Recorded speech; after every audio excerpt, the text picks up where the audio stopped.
The summer of 1944. Soviet troops, having liberated Crimea and right bank Ukraine, were preparing for a new strategic strike. Operation Bagration thus was named the Grandiose Offensive Operation in honor of the outstanding commander of the Patriotic War of 1812. Its goal was the liberation of Belarus and the defeat of the enemy's most powerful grouping, Army Group Center. In the center of the Soviet-German front, a huge salient had formed, protruding into our territory. The Germans had turned it into a powerful defensive line, calling it Vaterland, Fatherland. Here were located crucial transport hubs: Vitebsk, Orsha, Mogilev, Bobruisk, Minsk. The Stavka of the Supreme High Command developed a plan that envisioned simultaneous strikes by several fronts along converging directions. The Vitebsk-Orsha operation became the northern wedge of this offensive. The 1st Baltic and 3rd Belarusian fronts were to break through the deeply echeloned defense, encircle the Vitebsk grouping, and open the way to Minsk. The outcome of the entire Operation Bagration, which was not just to liberate Belarusian land, but also to fundamentally change the situation on the entire Eastern Front, depended on the success of these fronts. By the summer of 1944, the situation on the Soviet-German front had fundamentally changed. The Red Army, having overcome the most difficult period of the war, had seized strategic initiative and was methodically pushing the enemy westward. The successful operations of the winter and spring of 1944 led to the liberation of a significant part of the occupied territories. The Leningrad and Novgorod Luga operations completely lifted the blockade from the city on the Neva. In the south, Soviet troops liberated right bank Ukraine and Crimea, pushing the enemy back to the borders of Romania and Poland. However, in the central sector of the front, a huge salient had formed, deeply penetrating Soviet territory, the so-called Belarusian Balcony. Here was located Army Group Center, one of the most combat-ready and well-staffed formations of the Wehrmacht. The German command attached exceptional importance to this sector of the front.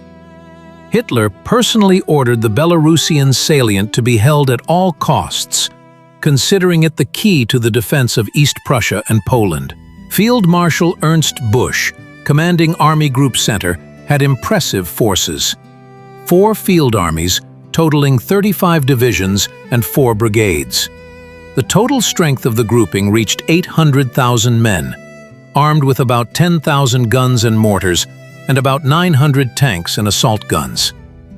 More than 1,000 aircraft supported them from the air. Over 2.5 years of occupation, the Germans had turned the Belarusian salient into a real fortress. The depth of the defense in some areas reached 250 kilometers. Special attention was paid to strengthening cities, which were transformed into powerful centers of resistance. Vitebsk and Orsha were considered impregnable bastions, covering the approaches to Minsk from the north and northeast. The German command did not anticipate that it was precisely here that Soviet troops would deliver the main blow. Wehrmacht intelligence expected an offensive in the southern direction, in Ukraine and Romania. This strategic error in assessing the intentions of the Soviet command played a fatal role for Army Group Center. Meanwhile, the Stavka of the Supreme High Command was meticulously preparing an operation to defeat this enemy grouping. The liberation of Belarus had not only military, but also immense political significance. The return of this republic to the USSR was to demonstrate to the whole world the inevitability of the final defeat of Nazi Germany. The German command perfectly understood the strategic importance of Vitebsk and Orsha. Over many months of positional warfare, these cities had been transformed into true fortresses. The defense system created by the Hitlerites in this area represented an impressive complex of engineering structures up to 120 kilometers deep. 3 main defensive lines consisted of 6 to 8 lines of trenches, connected by communication passages. The first strip was particularly powerful, with a depth reaching 5 to 7 kilometers. Here, for every kilometer of the front, There were up to 6 pillboxes and up to 80 machine gun emplacements.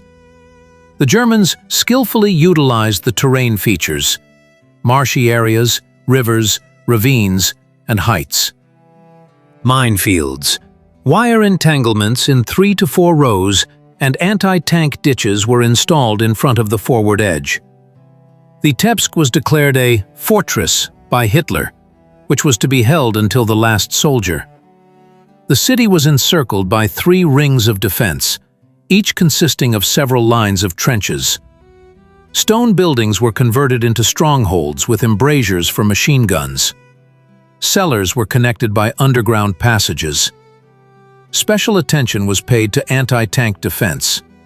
Minefields, anti-tank hedgehogs, and ditches were installed in tank-dangerous directions. Orsha, a vital railway hub through which the entire Army Group Center was supplied, also had a powerful system of fortifications. The city was covered by 3 defensive lines. A peculiarity of Orsha's defense was the presence of concrete firing points, many of which had been built in the 1930s as part of the Stalin Line and were now used by the Germans. The approaches to the city were covered by a developed system of anti-tank barriers. The Wehrmacht command paid special attention to the organization of anti-tank defense. In tank-dangerous directions, anti-tank areas were created with a system of strongholds equipped with artillery, anti-tank rifles, and Faust patrons. Between Vitebsk and Orsha was the fortified Liozno area, covering the Moscow-Minsk highway. Here, the Germans created a system of strongholds on dominant heights. The garrisons of these points had the task of conducting all-round defense, even in the event of a breakthrough by Soviet troops in adjacent sectors. The defense tactics were based on the principle of elasticity. In case of a breakthrough of the forward line, the enemy planned to restore the situation with counterattacks. For this purpose, mobile reserves, infantry battalions with tanks and assault guns, were located in the rear of each first echelon division.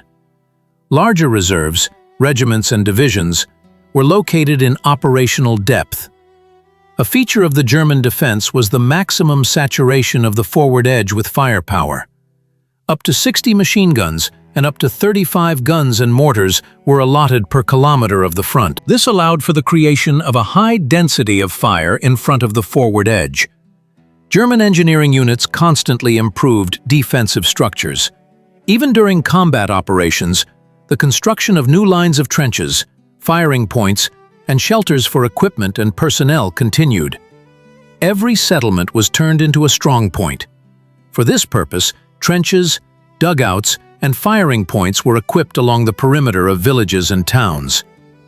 Stone buildings were adapted for long-term firing points. Approaches to settlements were mined. Despite the full power of the created defense system, it also had its vulnerabilities. The main one was the overextension of German troops along the front. In many sectors, the density of troops was insufficient to create a continuous line of defense. This forced the German command to build a defense based on a system of strongpoints, between which gaps remained, covered only by fire and engineering barriers. On the eve of the decisive battles for Vitebsk and Orsha, the balance of forces in this sector of the front favored the Soviet troops.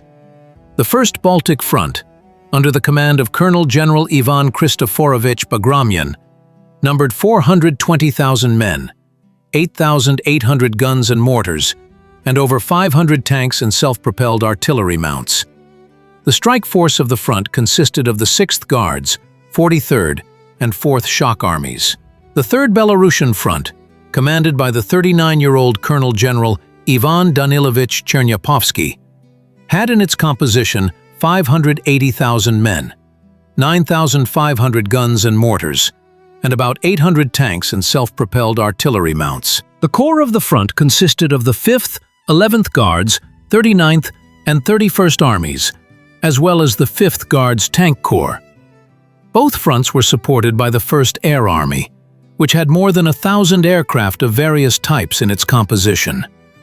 Against these forces operated the northern part of Army Group Center, the 3rd Panzer and 4th Field Armies, numbering a total of 240,000 men, about 3,000 guns and mortars, and approximately 300 tanks and assault guns.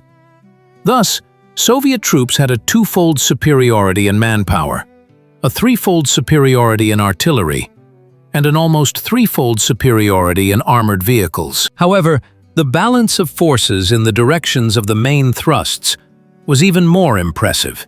Here, the Soviet command created a 5- to 6-fold superiority. Special attention was paid to the training of commanding officers. Front commanders Bagration and Chernyakhovsky were experienced military leaders who had distinguished themselves in previous operations. Chernyakhovsky stood out particularly, the youngest front commander in the Red Army, possessing an extraordinary tactical mind. Army commanders also had extensive combat experience. Lieutenant General Krylov, who led the Fifth Army, became famous during the defense of Odessa and Sevastopol. Lieutenant General Galitsky, commander of the 11th Guards Army, successfully operated in the Battle of Kursk. The morale of Soviet troops was on the rise. The successes of previous months, the liberation of a significant part of the country's territory, instilled confidence in the swift final defeat of the enemy. Many units had experience in breaking through fortified enemy positions. German troops, on the contrary, experienced a certain demoralization after a series of defeats. Although morale still remained high, especially in elite divisions, the feeling of inevitable retreat undermined the moral strength of the Wehrmacht. Among German soldiers, there was a growing understanding that the war was lost, and the only question was how long the resistance would last. The Soviet command carefully studied the opposing enemy forces. Special attention was paid to identifying the location of artillery positions, reserves, and command posts. Intelligence established that the most combat-ready formations were the 53rd and 6th Army Corps, defending the Vitebsk salient. They were supported by the aviation of the 6th Air Fleet, based at airfields in Belarus and the Baltic states. Before the start of the operation, Soviet troops carried out a large-scale regrouping of forces, which was carried out with the strictest camouflage measures. Movements were carried out mainly at night. During the day, radio silence was observed. False concentration areas were created with mock-ups of tanks and artillery. These measures allowed for tactical surprise, despite the fact that the German command expected a Soviet offensive in the summer campaign. The plan for the operation to break through the enemy's defenses on the Vitebsk-Orsha direction was born in intense discussions at the Stavka of the Supreme High Command. In April 1944, the General Staff, under the leadership of Marshal Vasilevsky, began developing the overall concept of the Belarusian operation. The most complex task was to be solved: how to coordinate the actions of several fronts in difficult terrain against well-fortified enemy positions. Particular attention was paid to the interaction of the 1st Baltic and 3rd Belarusian fronts, which were to strike at converging directions to encircle the Vitebsk grouping. On May 22, 1944, front commanders Bagration and Chernyakhovsky were summoned to Moscow. At a meeting at the Stavka, they presented their considerations for the operation. After careful analysis, a plan was approved, providing for 2 powerful strikes on the flanks of the Vitebsk salient, followed by the joining of the strike groups west of Vitebsk. The 1st Baltic Front was to advance from the north, bypassing Vitebsk, with the forces of the 6th Guards and 43rd Armies. The main blow was delivered in the direction of Shumalino and further to Beshenkovichi. The 3rd Belarusian Front was to attack from the south, with the forces of the 39th, 5th, and 11th Guards Armies. A key role in the plan was played by the clear coordination of the actions of the 2 fronts. For this, detailed interaction plans were developed, unified identification signals were established, and lines and times for reaching them were coordinated. Particular attention was paid to artillery support. The density of artillery in the breakthrough sectors was brought up to 150 to 200 barrels per kilometer of front. To mislead the enemy about the direction of the main attack, a complex disinformation system was developed. The preparation of an offensive in other sectors was simulated, false regroupings were carried out, and false troop concentrations were created. Radio traffic in the offensive zones was minimized. Units moving to the front line were carefully camouflaged. The preparation of the operation took place in conditions of strict secrecy. Unit commanders received combat missions only a few days before the start of the offensive. Reconnaissance was carried out in small groups, under the guise of ordinary work on the front line. Particular attention was paid to engineering preparation. Engineer units made passages in minefields, prepared crossings over rivers and marshy areas. Observation posts and shelters for equipment were built. In the rear, stocks of ammunition, fuel, and food were created. The troops were intensively preparing for the upcoming battles. Training was conducted to overcome engineering obstacles, and the actions of assault groups were practiced. Special attention was paid to the interaction of infantry with tanks and artillery. For units that were to operate in the direction of the main attack, training grounds simulating German defenses were created. Political bodies carried out enormous work to raise the morale of the troops. Rallies, meetings, and conversations were held. Soldiers were told about the atrocities of the occupiers on Belarusian soil, which strengthened their resolve to fight until complete victory. The plan to encircle the enemy's Vitebsk grouping became the pinnacle of Soviet command's military art in early summer 1944. The plan was based on the classic concept of a double envelopment, a maneuver known since Hannibal's time at Cannae. However, Soviet strategists creatively reinterpreted this principle, adapting it to modern conditions and the specific operational situation. The essence of the plan was to deliver powerful blows to both flanks of the Vitebsk salient, followed by the joining of the strike groups in the enemy's rear. The First Baltic Front was to strike from the north, bypassing Vitebsk from the west, and the Third Belarusian Front from the south. A peculiarity of the plan was that the main strikes were not delivered to the center of the German defense, where it was strongest, but to the flanks, where the density of troops and fortifications was less. Bagration was to use the forces of the 6th Guards and 43rd Armies to break through the enemy's defenses northwest of Vitebsk and rapidly advance in the direction of Beshenkovichi. Cherniakovsky was to use the forces of the 39th, 5th, and 11th Guards armies to break through the defenses south of Vitebsk and advance in a northwesterly direction. The calculation was that the German command would not be able to parry blows from two directions simultaneously and would be forced either to begin withdrawing troops from the Vitebsk salient or to allow them to be encircled. The successful execution of this plan required filigree coordination of the actions of the two fronts. A detailed system of interaction was developed, and the lines and dates for reaching them were defined. Special attention was paid to synchronizing the start of the offensive and the pace of advancement. Neither front was to significantly outpace the other, so as not to give the enemy an opportunity to maneuver reserves. Artillery played an important role. Powerful artillery groups were created in the directions of the main strikes. The artillery density reached unprecedented levels, up to 200 barrels per kilometer of front. This allowed for literally plowing up the enemy's front line, suppressing its firing points, and ensuring the successful breakthrough of infantry and tanks. To develop the success after the breakthrough, mobile groups were created, including tank and mechanized formations.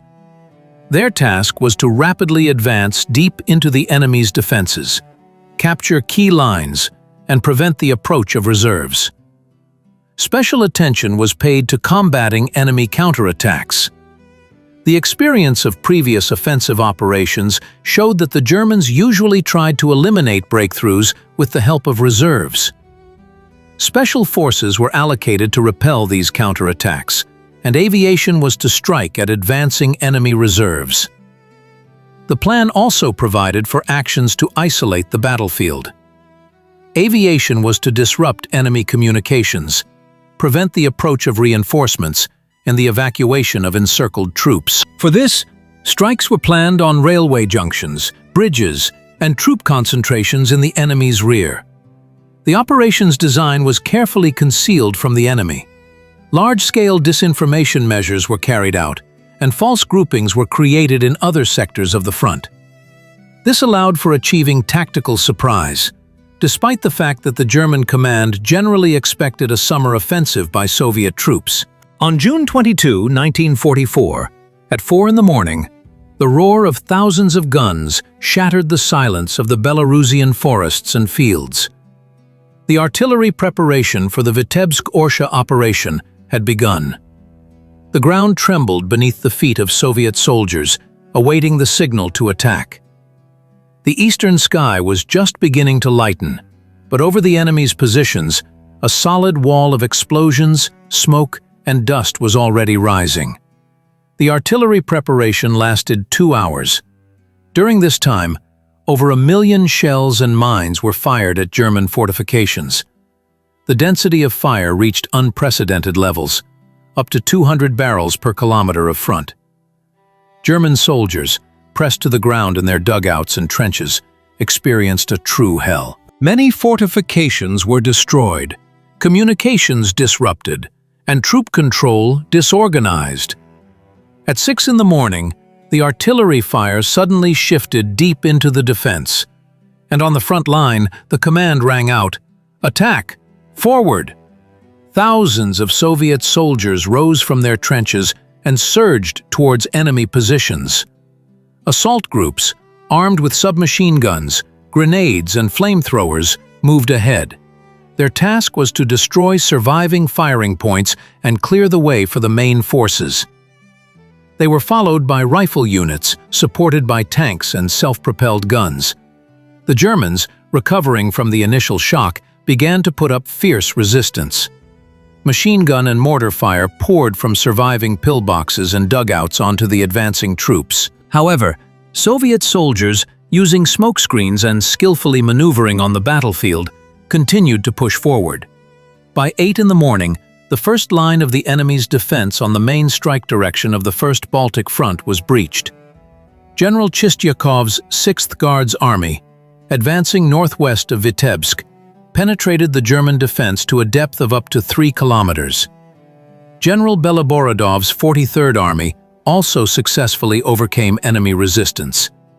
On the southern flank of the Vitebsk salient, units of the 3rd Belarusian Front also achieved significant success.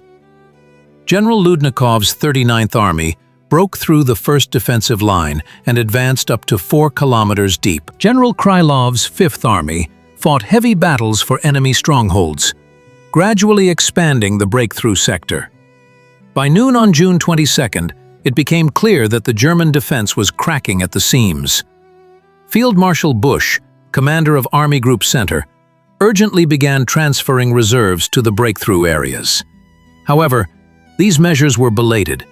The pace of the Soviet offensive was too high. By the end of the first day of the operation, the troops of the First Baltic Front had advanced up to 10 kilometers, and those of the 3rd Belarusian up to 12 kilometers. The enemy's main defensive line was breached, and dozens of strongholds were captured.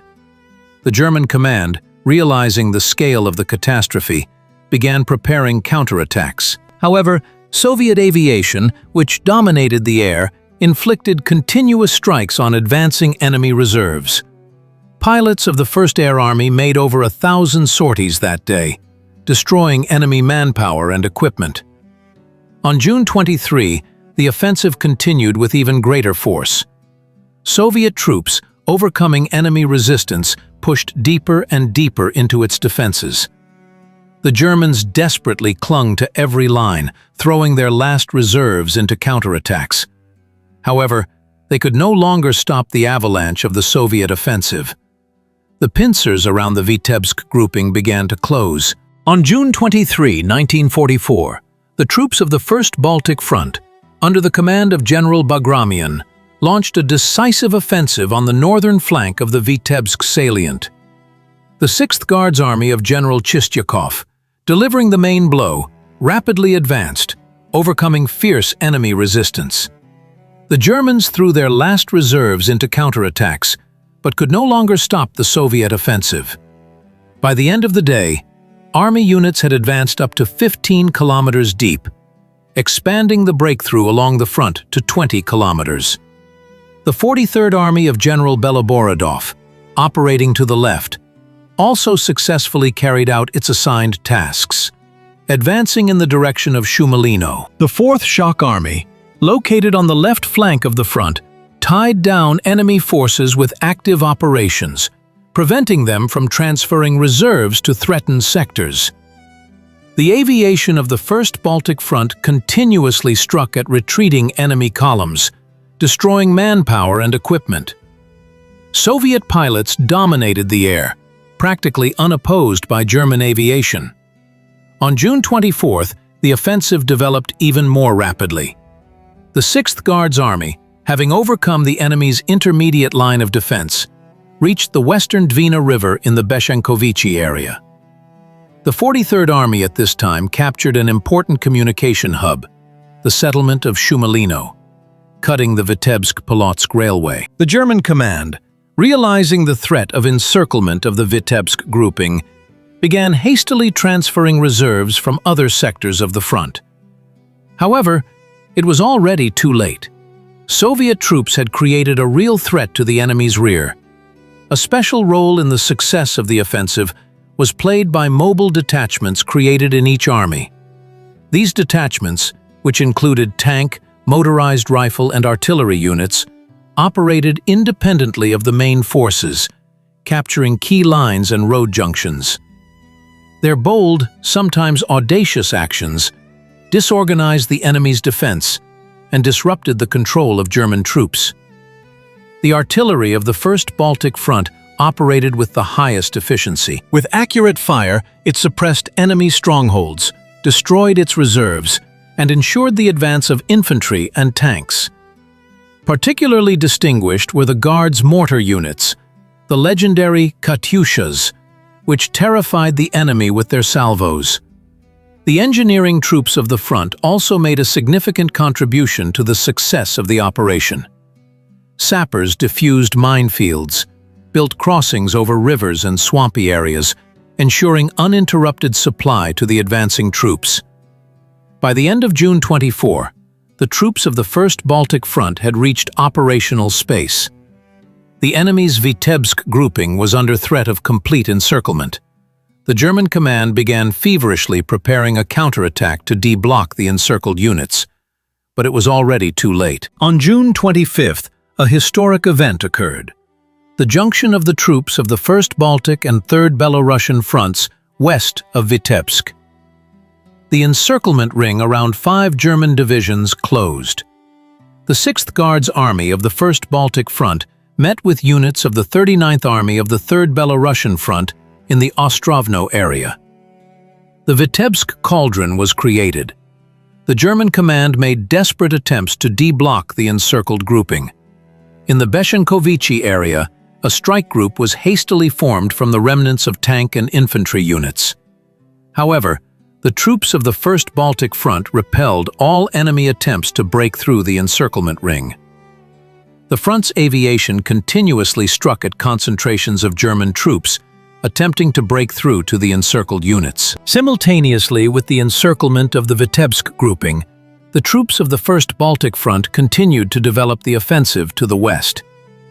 The 43rd Army, bypassing Vitebsk from the north, rapidly advanced in the direction of Lapel. The 4th Shock Army, overcoming enemy resistance, advanced on Polotsk.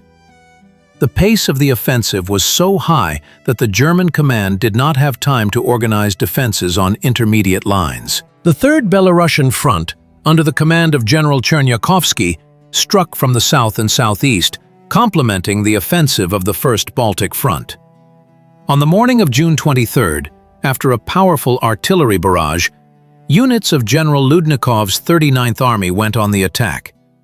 The offensive developed in the northwestern direction, creating the southern pincer for the encirclement of the Vitebsk grouping. German positions were literally plowed over by Soviet artillery, which allowed the infantry, supported by tanks, to quickly overcome the first line of defense. By midday, the Army's formations had advanced up to 10 kilometers deep, expanding the breakthrough along the front to 15 kilometers. General Krylov's Fifth Army advanced in the Orsha direction. Here, the enemy offered particularly fierce resistance, understanding the strategic importance of Orsha as a vital transportation hub.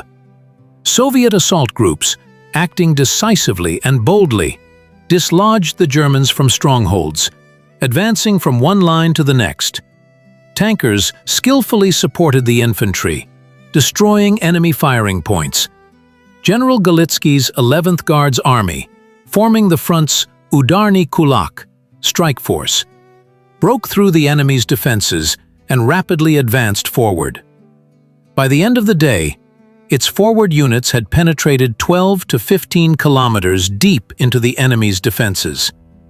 A special role in the success of the offensive was played by General Krivosheyn's 5th Guards Tank Corps. Guards tankmen, operating in close cooperation with the infantry, overcame enemy strongholds, broke into operational space, and cut off German troop communications. On June 24th, the pace of the offensive further increased. The 39th Army, overcoming enemy resistance, advanced another 10 to 12 kilometers. Its forward units reached the Ostrovno area, creating a real threat of encirclement for the Vitebsk grouping. The Fifth Army, having overcome an intermediate defensive line, approached Orsha from the east. The 11th Guards Army developed the offensive in the northwestern direction, bypassing Orsha from the south. The German command, realizing the threat of a complete encirclement of its troops, began to hastily redeploy reserves. However, these measures were too late. The pace of the Soviet offensive was too high. Aviation of the 1st Air Army continuously struck retreating enemy columns, destroying manpower and equipment. Soviet pilots completely dominated the air, practically without encountering resistance from German aviation. On the morning of June 25th, a historic event occurred. The junction of the troops of the 1st Baltic and 3rd Belarusian fronts west of Vitebsk. Forward units of the 39th Army met with units of the 6th Guards Army in the Ostrovno area. The encirclement ring around 5 German divisions closed. The Vitebsk cauldron was created. The success of the Vitebsk-Orsha operation was largely determined by the unprecedented level of coordination between the 1st Baltic and 3rd Belarusian fronts. To ensure concerted actions, the Stavka of the Supreme High Command created a unique system of interaction, which allowed 2 powerful groupings to act as a single mechanism. This system was based on a clear organization of troop control. Coordination was carried out by the Stavka representative, Marshal Vasilevsky, who was constantly at the headquarters of the 3rd Belarusian Front. His presence ensured prompt resolution of emerging problems and coordination of front actions. Reliable communication was organized between the front headquarters. All available technical means were used: wired communication, radio, and mobile means. To ensure communication stability, backup channels and redundant lines were created. Special attention was paid to message encryption. To prevent information leakage, special liaison officers operated at the junction of the fronts, ensuring the exchange of operational information. They had the authority to make decisions on adjusting plans in case of a change in the situation. A unified troop identification system became a crucial element of interaction. This allowed avoiding cases of friendly fire when units from different fronts linked up. Unified signals, conventional signs, and passwords were established, which changed according to a set schedule. Artillery support was coordinated by a unified plan. The demarcation lines between the fronts were defined in such a way as to ensure mutual fire support at the junctions. Artillery units received tasks to support not only their own troops, but also neighboring formations.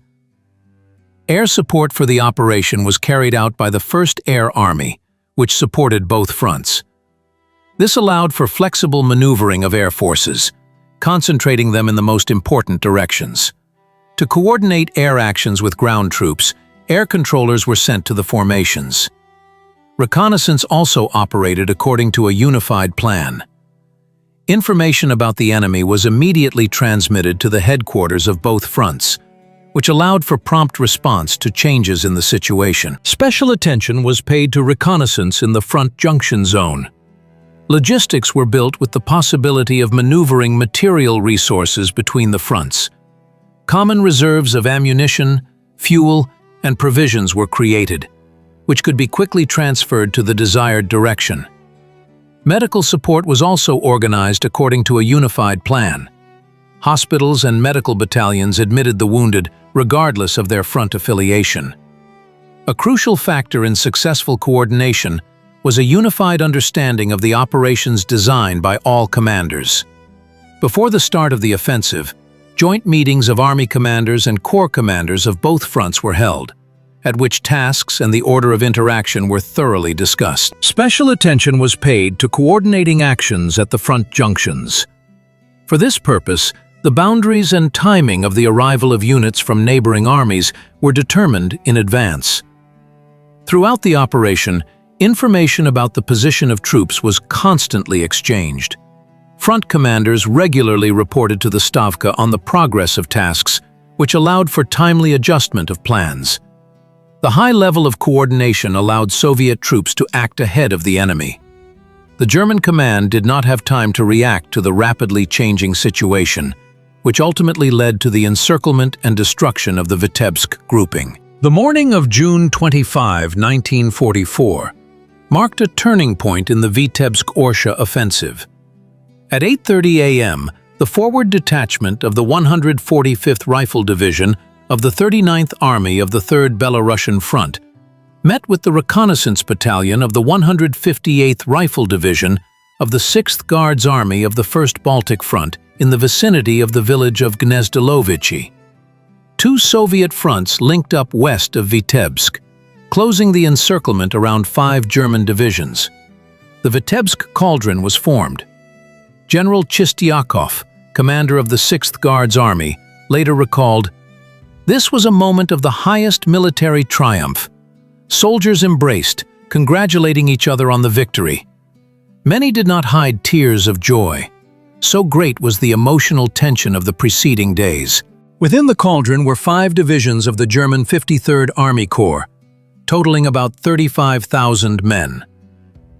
These were the 206th, 246th Infantry Divisions, the 6th Luftwaffe Field Division, and elements of the 4th Luftwaffe Field and 95th Infantry Divisions. The German command, realizing the catastrophic nature of the situation, made desperate attempts to relieve the encircled troops. Hitler personally ordered Vitebsk to be held to the last soldier, declaring the city a fortress. However, the commander of Army Group Center, Field Marshal Busch, understanding the hopelessness of the situation, nevertheless permitted the garrison to break out of the encirclement on the night of June 25. But it was already too late. Soviet forces had established a firm inner and outer ring of encirclement.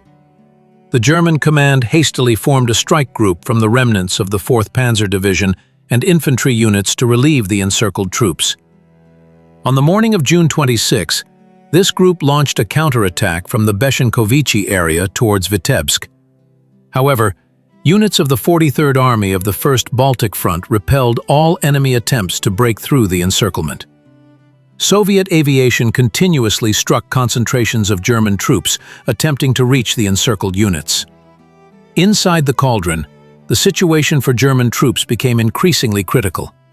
Ammunition was running out, food was scarce, and many units had lost command and control. Infantry General Friedrich Gollwitzer, commander of the 53rd Army Corps, decided to break out to the west in separate groups. On the night of June 26th, the Germans made several breakout attempts, but all were repelled by Soviet forces. A particularly fierce battle unfolded in the area of the village of Ostrovno, where the Germans threw their last tanks and assault guns into the breakthrough. Guard artillerymen knocked out 8 German vehicles, the rest turned back. The Soviet command, seeking to avoid unnecessary bloodshed, issued an ultimatum for surrender to the encircled troops on June 26th. Parliamentaries with a white flag delivered it to the German positions. The ultimatum guaranteed the lives of all who surrendered, medical assistance for the wounded, and the preservation of personal belongings for officers. However, General Gallwitzer, obeying Hitler's order, rejected the ultimatum and ordered continued resistance. On the morning of June 27th, Soviet troops began the decisive annihilation of the Vitebsk grouping. For this purpose, the pocket was divided into several parts. The 39th Army advanced from the south, and the 6th Guards Army from the north, gradually tightening the encirclement. German units, broken into isolated groups, lost their ability to offer organized resistance. Communication between units was disrupted, and troop command was disorganized. Many German soldiers, realizing the hopelessness of their situation, began to surrender. By noon on June 27th, enemy resistance in the eastern part of the pocket was practically suppressed. Soviet troops entered the eastern quarters of Vitebsk. Street fighting became fierce, but the forces were unequal. Isolated groups of Germans, entrenched in sturdy stone buildings, offered stubborn resistance.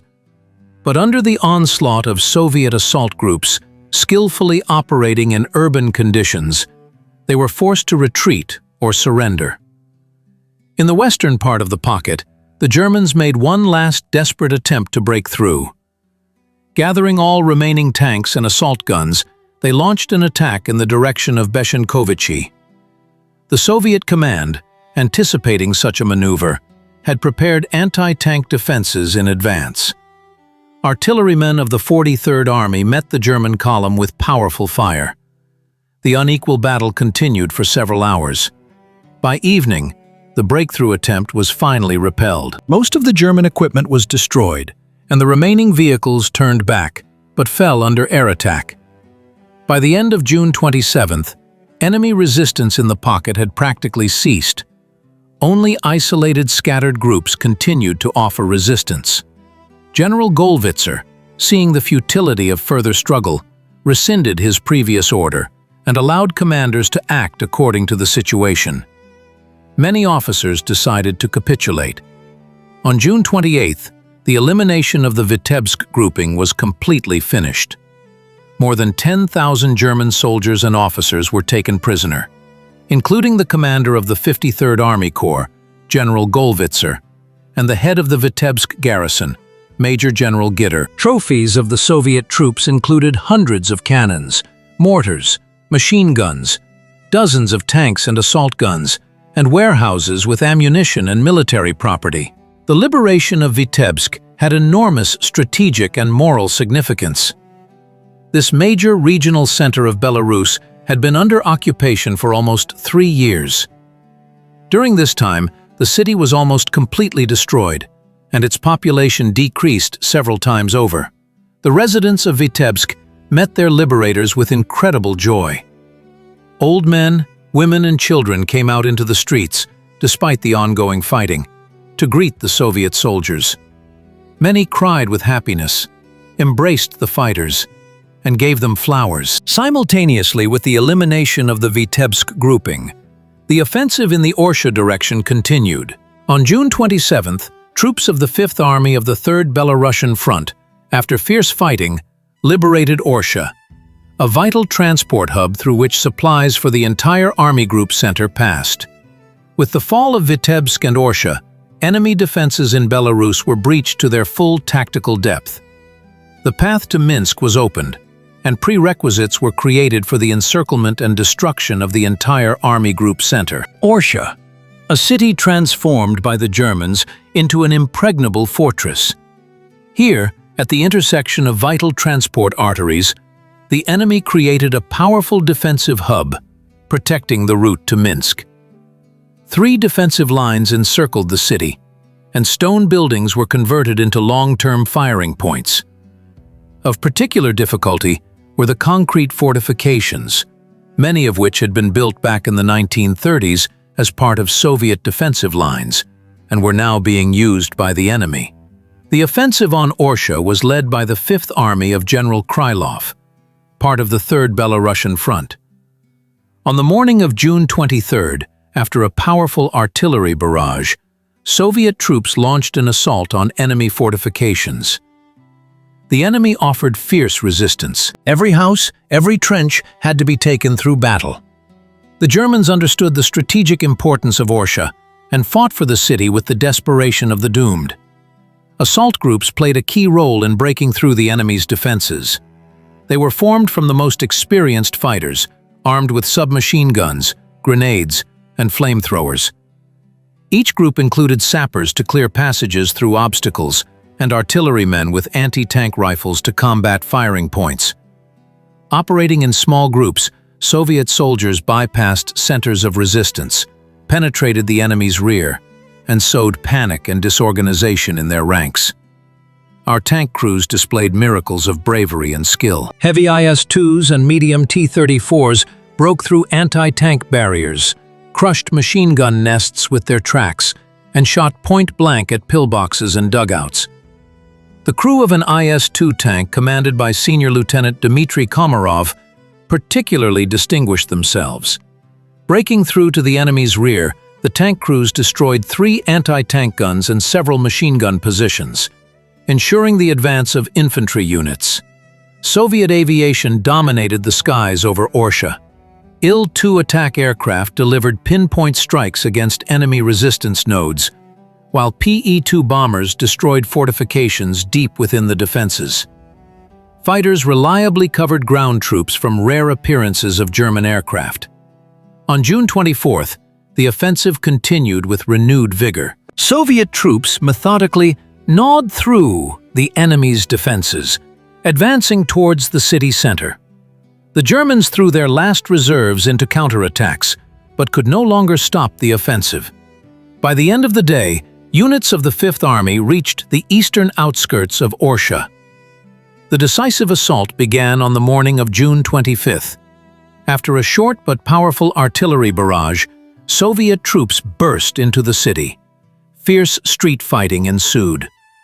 The Germans turned every stone building into a strongpoint, installed anti-tank guns at intersections, and mined many houses and streets.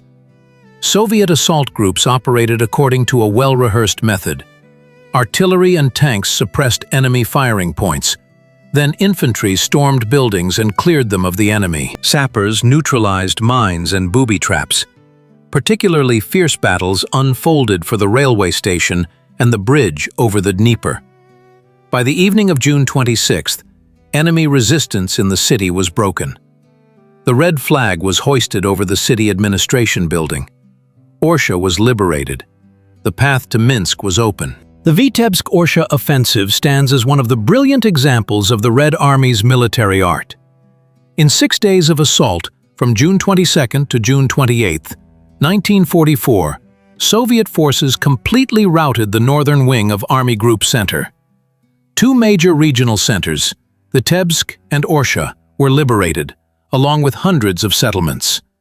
The depth of the Soviet advance ranged from 80 to 150 kilometers, creating favorable conditions for a further offensive on Minsk and the encirclement of the entire enemy grouping in Belarus. During the operation, the Vitebsk enemy grouping, numbering approximately 35,000 men, was encircled and destroyed. 5 German divisions ceased to exist. 10,000 soldiers and officers were taken prisoner, including the commander of the 53rd Army Corps, General Golvitzer.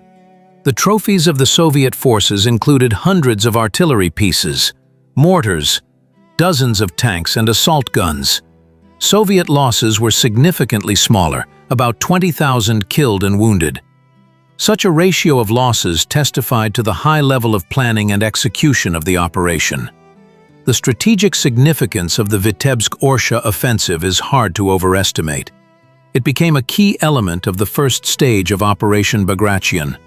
The breakthrough of enemy defenses in the Vitebsk-Orsha direction opened the way to Minsk and created the prerequisites for the encirclement and destruction of the entire Army Group Center. The defeat of German forces in the Vitebsk and Orsha areas deprived the enemy of the ability to organize a sustainable defense on the line of the western Dvina and Dnieper.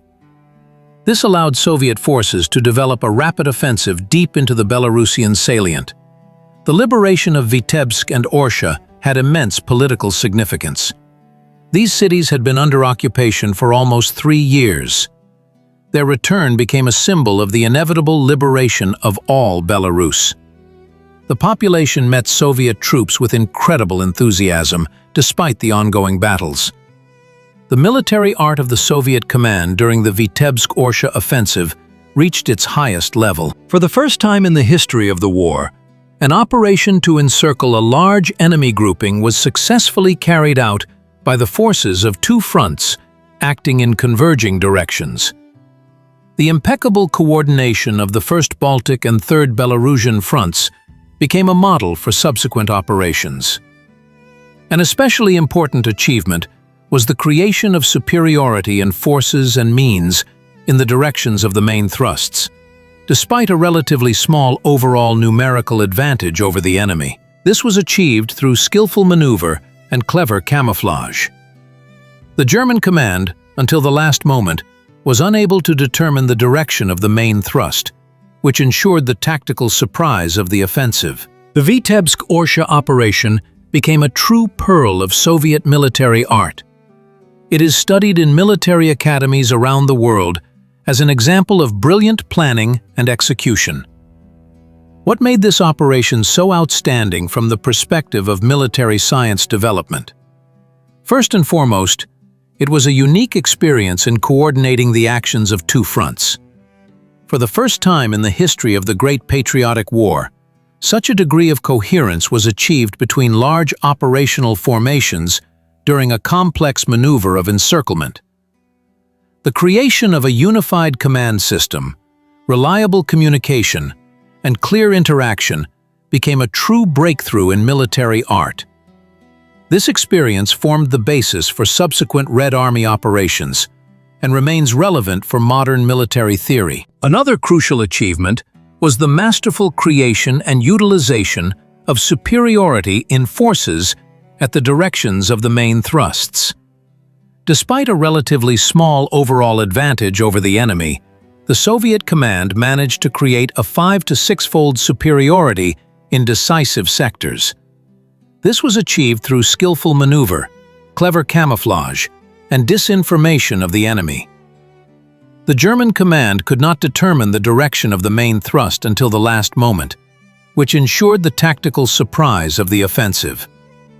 The operation demonstrated the highest level of operational art. The choice of the main thrust directions along the flanks of the Vitebsk salient, rather than head-on, where the defense was strongest, allowed for a rapid breakthrough of German defenses and entry into operational space.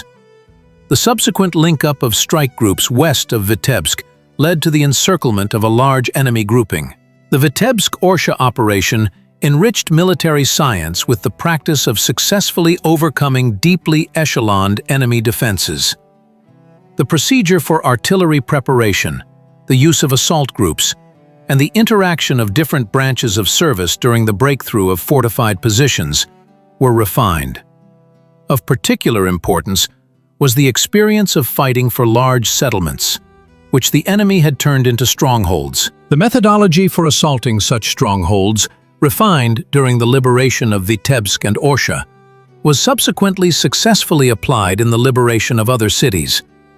An important lesson from the operation was the masterful application of air forces. Aviation not only supported ground troops, but also performed independent tasks of isolating the battlefield, disrupting enemy communications, and combating its reserves. Air superiority became one of the decisive factors for success.